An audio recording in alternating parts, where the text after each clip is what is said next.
Hello mga kaibigan, ito bumili ako ng puso ng baka. Magre-recipe tayo ng patsyang-patsyambang puso ng baka. So watch nyo lang. Ay, bibigay ko sa inyo kung paano ko siya ginawa. Ayan, hiniwa-hiwa ko na siya. Tapos ibababad ko siya mamaya. Saka ng mga ilang minuto lang, ng mga 10 minutes lang to 15 minutes para magkaroon ng lasa. Saka ko siya ihiwain ng maliliit. Okay, wait nyo lang uli. Ayan na mga kaibigan, binabad ko na siya sa suka, toyo, tsaka paminta. At ilagyan natin siya ng konting yung magic sarap para medyo may lasa ng masarap-sarap siya pag pinilito natin, okay? Ayan mga kaibigan, naglagay na ako ng kawali. Nilagyan ko na rin siya ng mantika para ready to prito na yung ating beef liver, beef heart. Okay, tayo nyo lang. Ayan, lagay na natin.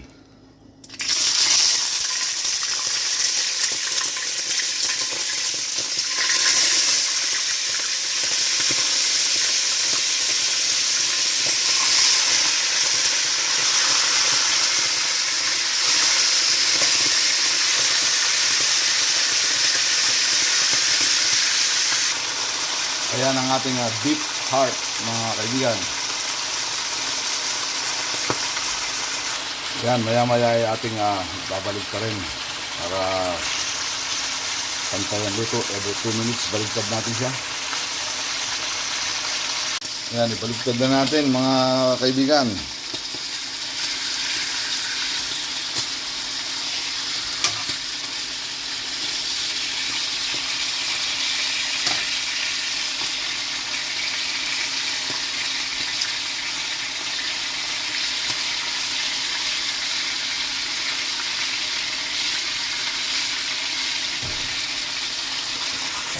Yan mga kaibigan, inaan natin at ating hanguin at hiwa-hiwain ng maliliit.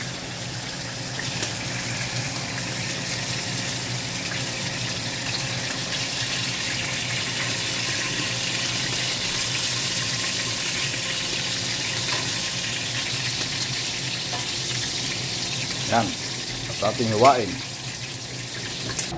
Ayan kaibigan, nahihiwa na natin yung ating beef heart.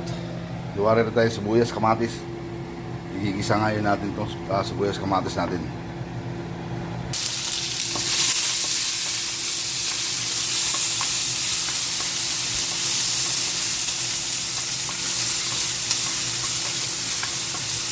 Ito itong ating beef heart.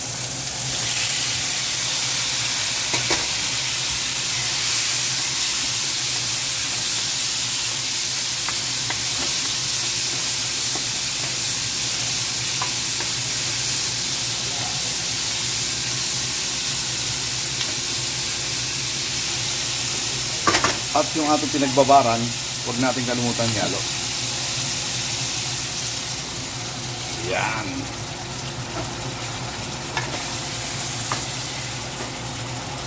Dahil pinirito na natin yung beef heart na yan, mga ano lang to, mga 5 minutes lang, 5 to 7 minutes. Pwede na hanguin, luto na yan, ready to eat na. Okay? Okay, ito na mga kaibigan, luto na. May 7 minutes na, pwede na natin siyang hanguin.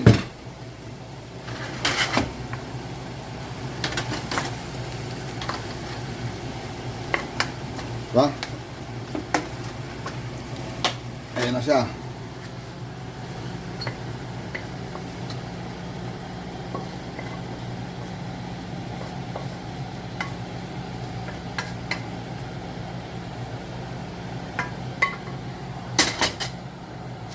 Ayan, meron na tayong beef heart na niluto natin sa kamatis, sibuyas na binabad sa toyo at suka, kalamansi at saka black pepper. Okay? Tikman na natin, masarap to. Okay, hanggang sa susunod ulit. Maraming salamat sa inyo mga kaibigan. Bye-bye. Ayan na mga kaibigan, ayan na ang aking beef heart. Luto na, ready to eat na. Okay, thank you.